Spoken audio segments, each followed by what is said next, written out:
Please like and subscribe. Stranger Things has evolved. The small-scale, heartfelt homage to 1980s horror, thriller, and adventure films is gone. The effects-driven action substitute occasionally pauses for dialogue, wonder, and suspense that remind us of the good old days, before influence and investment encouraged large-scale, pernicious transformations. I'll reflect on prior seasons and review the first block of Season 5 by weighing its pros and cons. Next.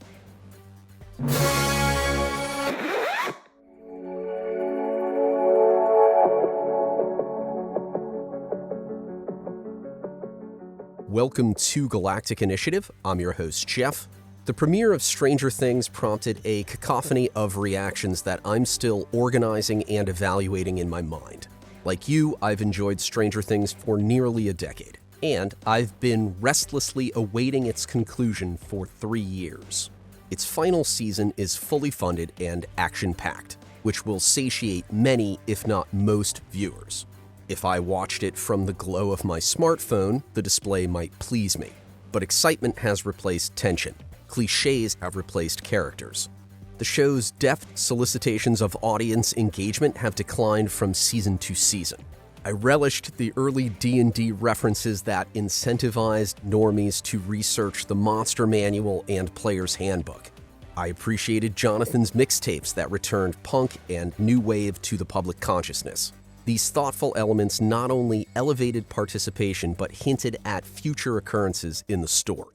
If you didn't pay attention, you couldn't gain the full experience.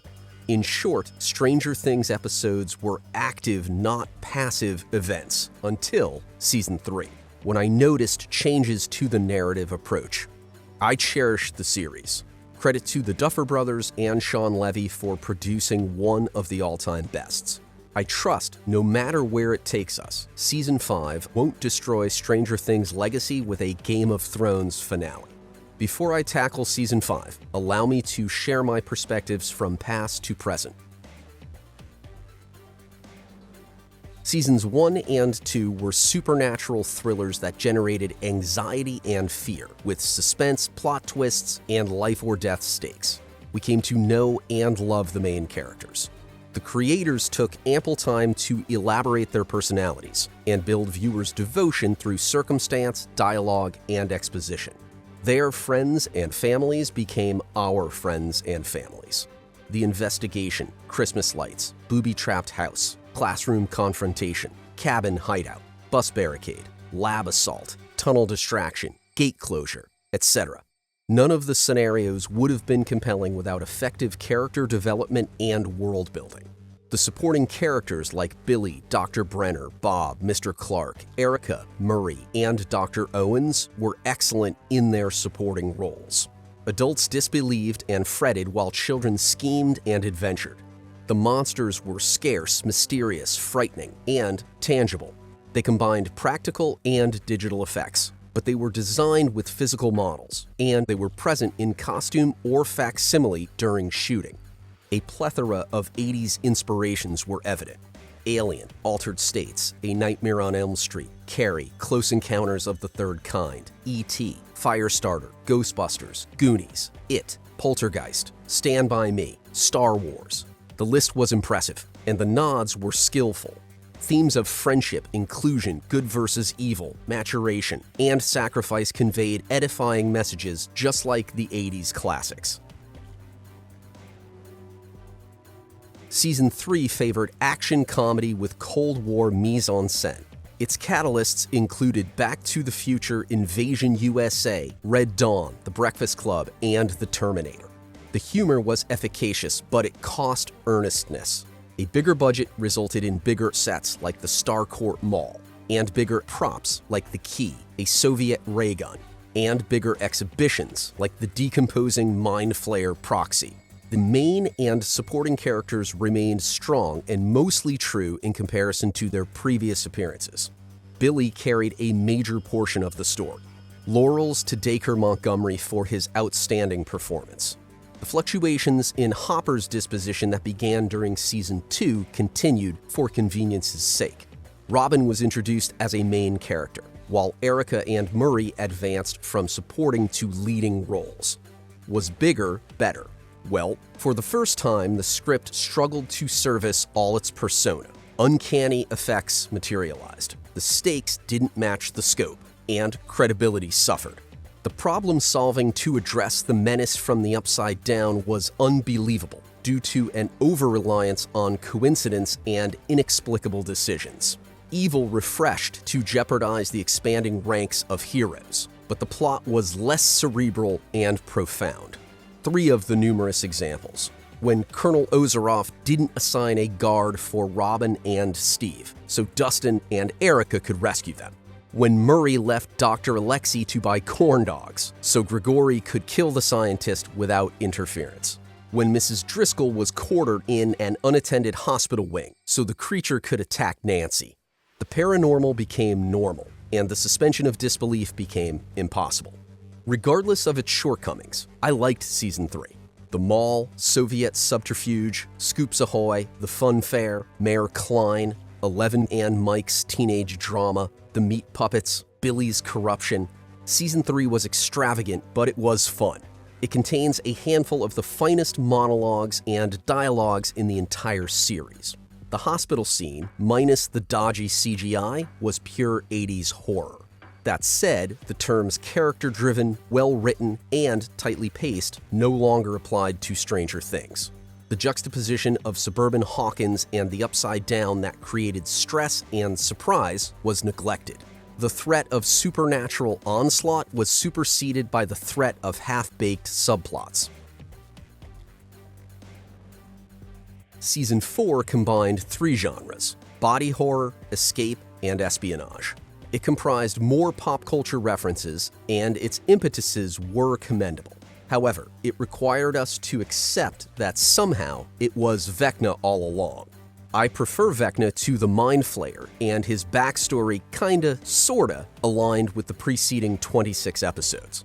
To retcon your entire plot in its final stages, this was the best possible way, I guess. It is further proof that producers and directors make it up as they go along nowadays. Exhibit A, the Star Wars sequel trilogy. Overall, the response was mostly positive, but beneath the satisfying veneer of Argyle, Eddie, the Hellfire Club, and Vecna, the narrative was compromised. Character development in the context of unearthly peril for residential Indiana collapsed under the weight of popularity, ambition, and resources. Fan favorites slipped into holding patterns despite a proliferation of new intrigues. Jonathan, Mike, and Will circled the drain in Argyle's van. Hopper, Joyce, and Murray vacationed in the Soviet Union. From her desert lab, 11 contributed essential flashbacks. The government's internecine violence and the road trip were just delays for her capture, recollection, and revitalization. Vecna's emergence, Eddie's vilification, Jason's witch hunt, and Max's survival were relevant pieces. If it focused on the Creel house and its new big baddie, the season would have been a smashing success. Haunted houses and telepathic, telekinetic psycho killers belong in Stranger Things. Probably best to avoid storylines with global ramifications. Hawkins' fracture attracted military and scientific personnel that should have been headquartered in the area after the Soviet operation. The town wouldn't go back to normal following an interdimensional rift, ever-increasing death toll, and enemy superpowers occupancy. Challenges of magnitude and pace should have been obvious to the writers as they considered the logical progression. Spectacles like 11 destroying a helicopter, Eddie playing Master of Puppets, and Max jogging to Kate Bush will define the series for years to come. Those scenes were epic, but ponder comparable scenes from seasons 1 and 2, when 11 faced Agent Fraser and the MP in Hawkins Middle School, when Bob saved the gang from the lab, and when the boys were trapped in the tunnels by demodogs. By comparison, Season 4 was longer on style or marketability, but shorter on substance. 2 days after the finale, my rating was 8.5 out of 10. I included the link for my review in the description. Today, I would decrease my rating to 8 out of 10. Finally, the first block of Season 5.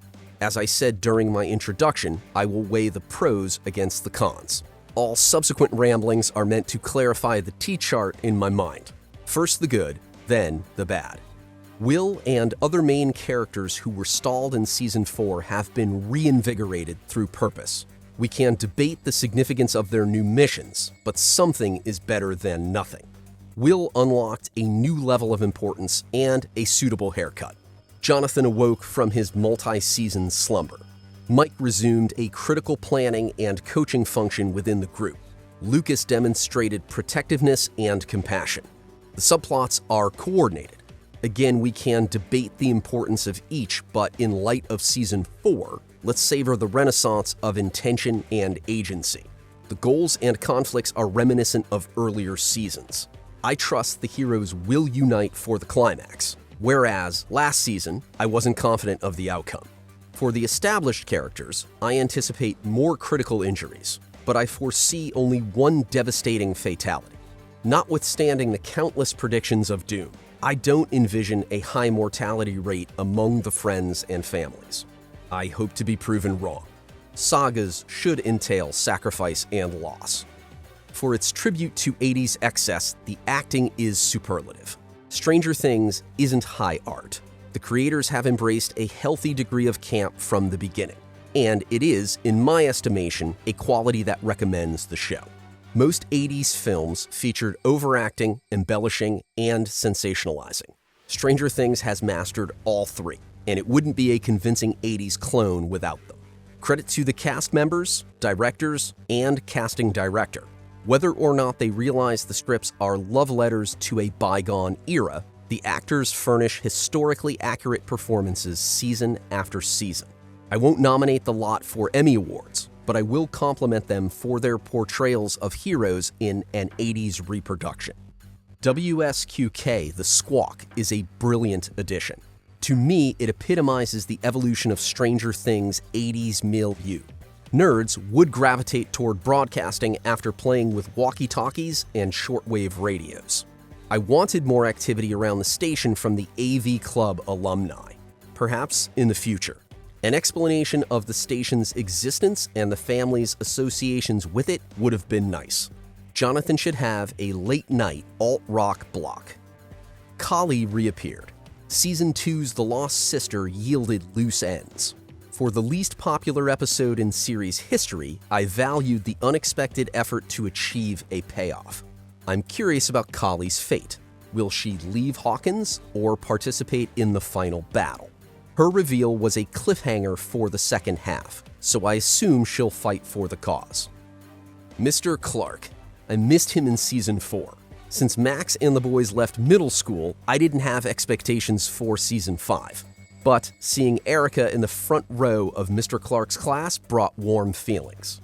The Duffer Brothers and Sean Levy took great pains to deliver a finish that incorporated all the key constituents. Rewatch the first 2 seasons to understand Mr. Clark's importance. We should always celebrate the best intermediate science teacher in America. Sadly, I don't think he'll have another scene. Heed his lecture about wormholes. Honorable mention to Karen and Ted in defense of their youngest daughter. We're wishing for their speedy recovery. The D&D references are back. Will the Wise, Mike the Brave, and Holly the Heroic. Dustin describes prismatic spray, a multicolored spell, before he throws acetone in Andy's eyes. Mike explains Dimension Door, a teleportation spell, to Holly as he hands a miniature cleric to her. Later, she somehow materializes the cleric's outfit through a combination of Henry's Boy Scout gear, Alice's dress, and a fireplace poker. Mike mentions a peaceful, faraway land that might have 3 waterfalls when Eleven asks about the epilogue to a successful campaign. At least one waterfall has already been documented. I suspect more will come. I'm thankful for callbacks to the debut. Unfortunately, though the first half of Season 5 entertained me, I observed a multitude of problems. Yes, several main characters have been saved from irrelevance, but the series' growing list of persona is impossible to adequately serve at this point. Derek and Holly joined the fray. Dr. K and Lieutenant Colonel Sullivan replaced Dr. Brenner and Dr. Owens. A lack of departures from leads and secondaries via injuries, confinements, relocations, and deaths has hampered the depth of storytelling. The writers have preserved their characters in implausible ways that will presumably be adopted by Dave Filoni at Kennedy Film. Sometimes love means letting go. The mood, pace, plot, and tone would benefit from fewer cast members. I'll let you discuss who stays and who goes. The actors' ages certainly didn't help the suspension of disbelief. Action set pieces have supplanted small, tense confrontations. Compare the Shea Byers battle from Season 1 with the downtown Hawkins battle from Season 5. Were the practical effects in 2016 worse than the digital effects in 2025? Did the stakes feel higher in the living room or the town square? The series that once demanded attention for its mysteries and took its time with exposition now presents and resolves challenges in the same or adjacent scenes and relies on conveniences like shifting lore, secret tunnels, and smuggling runs. I'll ask a few questions to illustrate my argument. What is the armor class of a Demogorgon? The M16 issued to the US military had a muzzle velocity of 3,000 feet per second and a rate of 800 rounds per minute. But the monsters took more damage from axes and wine bottles swung by petite women than automatic rifles in the hands of soldiers. Not to mention the mounted 50 caliber machine guns. Over 5 seasons, the monster's resistance to everything except telekinesis, fire, heat, and edged weapons has reached absurd levels. If you want me to believe the creatures are impervious, you better provide a bulletproof explanation in your mythos. And once established, your rule better remain consistent no matter what situations arise. This was ridiculous, and this is ridiculous. The Upside Down, a dangerous realm that limited prior attempts at communication and survival, suddenly accommodates a base with laboratories, Humvees, and helicopters. What is the extent of Hawkins' subterranean degradation? A giant fissure collapsed buildings and ruptured gas, power, and sewer lines after 2 interdimensional portals, a warren, and a Soviet laboratory were discovered underground over a period of 4 years. But government experts neither found the gang's network of tunnels through geological surveys nor evacuated the inhabitants from the threat of supernatural invasion. I'll accept a level of military incompetence, but the quarantine zone isn't working for me. If oppression is the angle, depict oppression. How is martial law affecting the people of Hawkins? What are the rules of occupation? Oh, you wanted answers. Sorry, we see only through the hero's eyes, and they've already adjusted to the quarantine. So, short of Gatorade and boppers, we have no idea what they're missing and how we, the viewers, should feel about their encirclement. They're rebelling with coded broadcasts, smuggling, curfew violations, and griping. So we comprehend the basic thrust. Quarantine bad. 11 would be the prize for the soldiers on safari, but children sledding on metal plates and ineffective checkpoints on the periphery do not impart an atmosphere of authoritarianism. What goods are available from Murray's supplier? The former journalist provides intelligence reports, bullets, hand grenades, snare wire, and telemetry tags with multi-dimensional functionality. But he can't provide ethanol in Indiana. How do the soldiers who repeatedly inspect his truck miss the poorly concealed contraband? Nancy adds station manager, crawl coordinator, and crack shot to her resume. She is the baddest mother in town.